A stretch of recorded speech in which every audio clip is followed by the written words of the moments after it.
Tonton video ini sampai selesai agar Anda tidak gagal paham.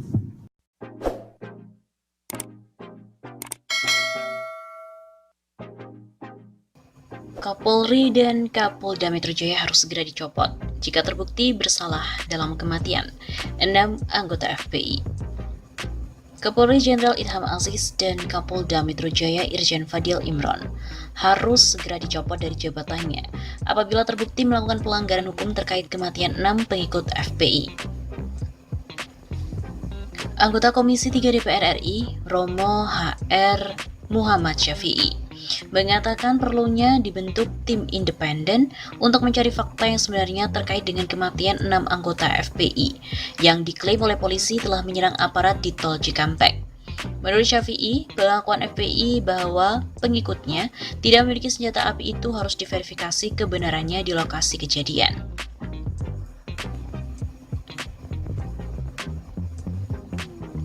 Pengakuan dari pihak FPI bahwa mereka tidak pernah bawa senjata tajam apalagi senjata api, maka berarti tidak mungkin ada peristiwa tembak-menembak dan ketika dicek di lapangan, itu tidak terbukti ada kejadian tembak-menembak. Demikian kata Syafi'i.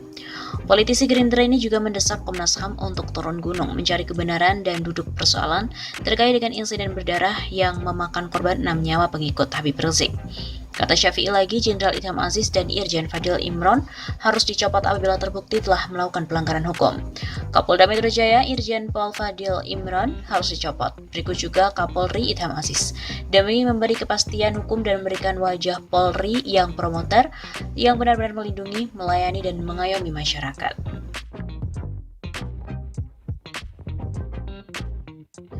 Bertemu dengan Komisi 3 DPR, keluarga Laskar FPI korban penembakan menuntut keadilan.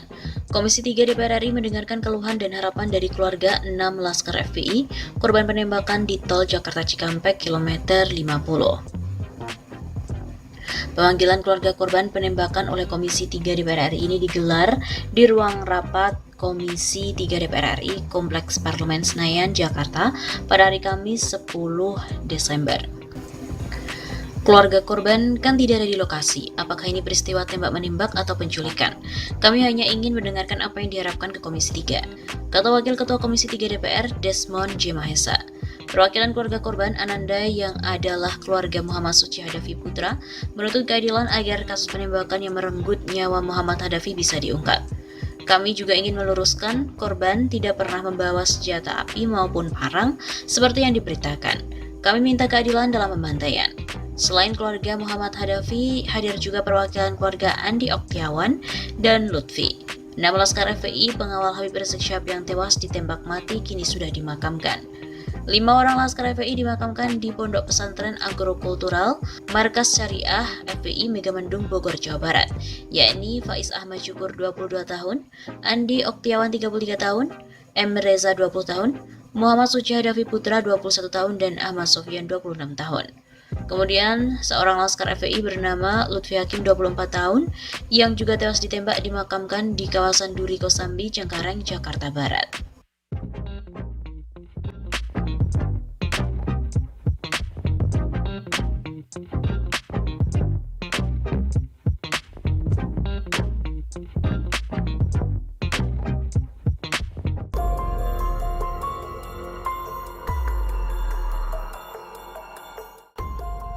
Berbagai kejanggalan kasus Laskar FPI pengawal Habib Rizik Syihab.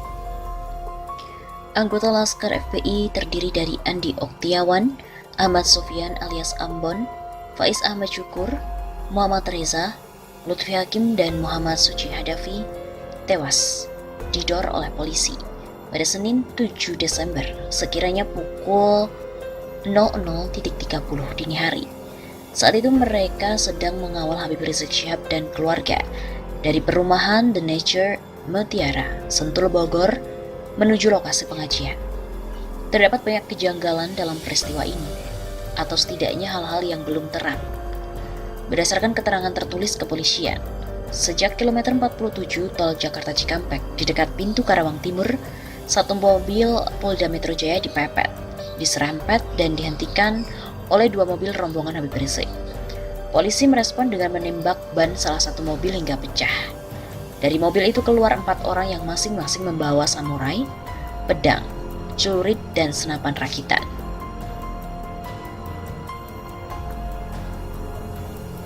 Kapolda Metro Jaya, Irjen Pol Fadil Imran, mengindikasikan ada baku tembak setelahnya. Polisi membedil salah satu dari mereka setelah dia menodongkan senjata. 2 terduga penyerang lainnya turun dari mobil, salah satu dari mereka membawa senjata. 2 polisi juga turun dari mobil dan bertindak serupa.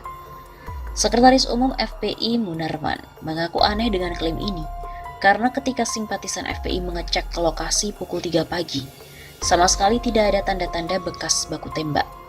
Tidak ada mobil laskar, jenazah juga tidak ada, katanya dalam konferensi pers. Ditambah lagi tak ada pengumuman apa-apa dari Jasa Marga sebagai pengelola tol, sebagaimana kerap mereka lakukan jika terjadi gangguan lalu lintas. Bahkan rekaman kamera pengawas saat kejadian pun tidak dapat diakses alias dalam perbaikan. Terkait dengan yang terakhir, Direktur Utama PT Jasa Marga Toll Road Operator, Radi Lukman, mengatakan ada gangguan pada link jaringan backbone CCTV dari fiber optik di kilometer 48 sampai dengan 600 sejak hari Minggu pukul 4 dini hari. Gangguan itu mengakibatkan jaringan kamera pengawas mulai dari kilometer 49 sampai kilometer 0 Karawang Barat sampai kilometer 72 di Cikampek mati. Petugas jalan tol melaporkan gangguan pada pukul 6 pagi kepada tim inspeksi. Perbaikan itu pun rampung pada hari Senin sekitar pukul 4 sore. Artinya, kamera pengawas di sekitar lokasi kejadian mulai rusak 1 hari sebelum perseteruan Laskar FPI dan juga polisi. Lebih jauh, FPI bahkan mengklaim tak ada tembakan dari Laskar, yang ada adalah tembakan satu arah. Versinya, ketika di tol Jakarta Cikampek, rombongan Habib Rizik dikuntit oleh beberapa mobil yang isinya merupakan orang tak dikenal. Penguntit berusaha masuk ke konvoi. Saat itulah tim pengawal berupaya menjauhkan para penguntit. 3 mobil penguntit bahkan terus berusaha masuk ke dalam konvoi setelah pintu keluar tol Karawang Timur. 2 mobil Laskar di posisi paling belakang berhasil menghalau penguntit sehingga Habib Rizik dan keluarga dapat menjauh. Mereka benar-benar bisa dihalau oleh 1 mobil yang memuat 6 anggota Laskar.